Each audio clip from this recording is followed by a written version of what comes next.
করেছে রোজাদারদের বৈশিষ্ট্য পুরস্কার 5টি। তার 1 নম্বরে রোজা রাখার কারণে সারাদিন না খেয়ে থাকার কারণে মুখের যে দুর্গন্ধ হয়, আল্লাহ তাআলা বলে গোলামের মুখে দুর্গন্ধ আমি আল্লাহর কাছে মিশকে আম্বার জান্নাতের গন্ধের মতো উত্তম। কন্যা সুবহানাল্লাহ। সকাল থেকে শোবে সাদেক থেকে সূর্য অস্ত পর্যন্ত রোজাদাররা না খেয়ে আল্লাহর ইবাদত করে, না খেয়ে আল্লাহর গোলামি করে। আমার আল্লাহ তাআলার কাছে ওই রোজাদারের না খাওয়ার কারণে যেই মুখের গন্ধ হয় মিশকে আম্বরের চাইতে উত্তম। 2 নাম্বার ইফতার পর্যন্ত রোজা রাখার কারণে রোজাদারদের জন্য সমুদ্রের মাছ পর্যন্ত আল্লাহ তাআলার কাছে দোয়া করতে থাকে, আল্লাহ তাআলার কাছে প্রার্থনা করতে থাকে। যতক্ষণ ইফতারি করবে না, ইফতারের আগ মুহূর্তে রোজাদারের জন্য দোয়া করতে থাকে। 3 নাম্বার ফেরেশতারা ক্ষমা প্রার্থনা করতে থাকে। এই দুনিয়ার জমিনে আপনি আমি অপরাধী, আমি আপনি নাফরমানি করেছি, আল্লাহর বিধানকে অস্বীকার করেছি, আল্লাহর বিধানগুলো মানি নাই। কিন্তু যারা এই ইবাদত করবেন, রোজা রাখবেন, রোজাদারদের কারণে রোজাদারদের উদ্দেশ্য করে ফেরেশতারা মাগফিরাতে ক্ষমা প্রার্থনার জন্য আল্লাহর ফেরেশতা আল্লাহর কাছে রোজাদারদের জন্য দোয়া করতে থাকবেন। সুবহানাল্লাহ।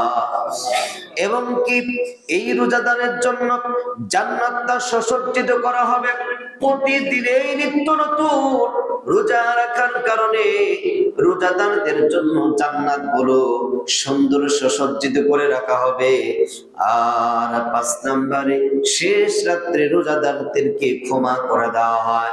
রাত যত গভীর হয়ে যায়, শোবে সাদেকের সময় হয়ে যায়, সাহরি খাওয়ার ওয়াক্ত হয়ে যায়, ওই মুহূর্তে যদি রোজাদার বান্দিগুলো যদি রাতের গভীরে উঠে 2 রাকাত তাহাজ্জুদের নামাজ পড়ে যদি যায় না ভাই মুসল্লায় দাঁড়িয়ে মহান রবের কাছে যদি দোয়া করতে পারে, আল্লাহ তাআলার কাছে যদি ক্ষমা চায়, আমার আল্লাহ রাব্বুল আলামিন ডাক দিয়া বলেন আলা বিল মুস্তাকবিরিন।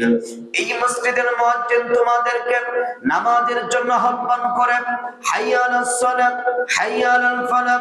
ও আল্লাহর বান্দা বান্দিরা, আসো তোমার কল্যাণের জন্য আসো, তোমার কারণে আসো, তুমি মসজিদে ঘরে আসো।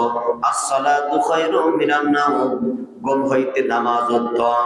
আর রোজার মাসে যখন শেষ রাত্রি আল্লাহ তাআলা নিজেই বান্দাকে ডাকে, আলা বিল মুস্তাকবিরিন, কে কে আছো আমি আল্লাহর কাছে ক্ষমা চাও, আমি আল্লাহর কাছে মাফ চাও, আমি রব্বুল আলামিন আমার বান্দা বান্দির চাওয়া সব চাওয়াগুলো আমি আল্লাহ তাআলা এই রমজান মাসে পূর্ণ করে দেব। কন্যা সুবহানাল্লাহ। এই জন্য রমজান মাসের শেষ রাত্রি অনেক দামি সময়, অনেক মূল্যবান সময়। এই সময় খাবার সাহরি খাওয়ার আগ মুহূর্তে আমাদেরকে উঠতে হবে, উঠে 2 রাকাত নামাজ পড়তে হবে, 2 রাকাত তাহাজ্জুদের নামাজ পড়তে হবে। আল্লাহর নবীজি সাহরির মধ্যে একটা জিনিস খেতেন। শুধু সাহরি মানে আপনার কিছু খেলেই তো সাহরি খাওয়া হয় নাকি বলেন? সাহরি ভাত ছাড়া অন্য কিছু খাইলেও সাহরি খাওয়া হয়। সারাদিন উষ্টপুষ্ট রমজান মাসে নবীজি ভাতের সঙ্গে আপনার জবে রুটির সঙ্গে একটা জিনিস খেতেন, সেটা হচ্ছে খেজুর খেতেন। এটাও